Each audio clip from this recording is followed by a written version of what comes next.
Hello everyone and welcome on De Papier de Rêve channel. I'm Ursula and today I will be painting with you the first watercolor painting from fall. Fall season has begun here in Stockholm.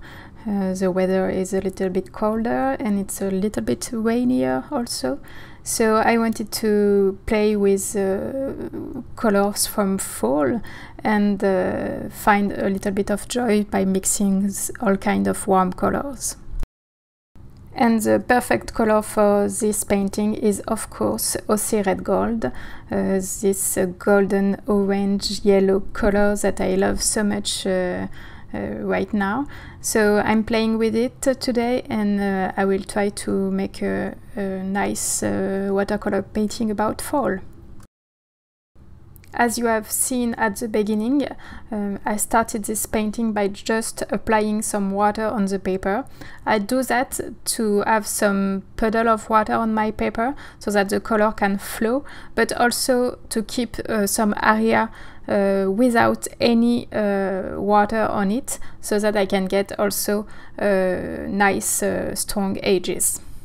And right after that I can add color on my paper. It will flow on the areas that are wet and it will not flow in the dry area, of course. And I add colors in some area and I play with my water spray bottle in others so that the colors are flowing and merging in one another. And I'm just alternating that, adding color, spraying water in order to have a really flowy background with no really shapes that emerging from there. I like to make a background very loosely with no idea at all of what I'm painting at first and then building some details in the layer after my first layer. I think it's a good way to begin a loose watercolor painting. It's the easy way for me and I can have a really nice fun by just playing with color at first. And before finishing and letting this first layer dry, I'm just adding a little bit of salt to add a little bit of texture in some area and I let it dry completely. I'm starting the second layer by adding a small drawing with a watercolor pencil. Because I will be doing some negative painting in this watercolor painting, I need to have some marks on my paper so that I do not forget any shapes I want. So it's a nice trick to help you with negative painting with a watercolor pencil and drawing some shapes. You just have to choose a color from your watercolor pencil that goes well with the color you have already on the paper. And as you add paint and water, this drawing will be dissolved at some point and you will not be able to see it anymore. And you can now start a little bit to see a picture emerge from my painting. I'm painting some berries, fall berries. It's just red berries on a tree. And I wanted this berry to be a bit lighter than my background, and that's why I'm doing a negative painting on this watercolor painting. As I'm painting very loosely, I want to have hard edges around some of my shapes, but I also want to have soft edges. So that's why I'm adding blues around the berries, and then I had a little bit of red in areas that are already wet, so that my red will flow in the blue and merge together. It's always a nice thing to have hard edges and soft edges in the painting. It will make the eye of the spectator flow a little bit more easier and it's a good thing to add some kind of dynamic in the painting. And I'm also starting to put some leaves in my background so that it adds a little bit of context to the berry and it will ground them in the painting. So I'm using just Indanthrene blue and Aussie red gold for this green. It's a lovely, lovely green. And I use the same technique as for the berry. I will have hard edges at some part and soft edges at the other. It's really important to give depth and interest in this part of the painting. And while this layer dry, I will talk you through a little bit about my supplies. For the brushes, I've used an Escoda Aquario number 18 and a dagger-shaped brush, Rosemary Co, série 39, ½ inch. For the color, I'm using Indanthrene blue, Aussie red gold, Winsor red, Carbazole violet. And my paper is Canson Héritage in hot pressed. The layer that I was working on before has completely dry, so I can now put another layer on top of it.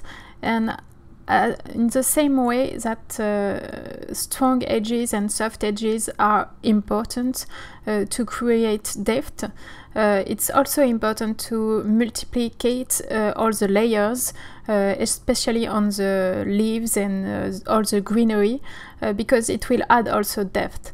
And as we are working with a very transparent medium, it's very interesting to add layers and upon layers to create a painting.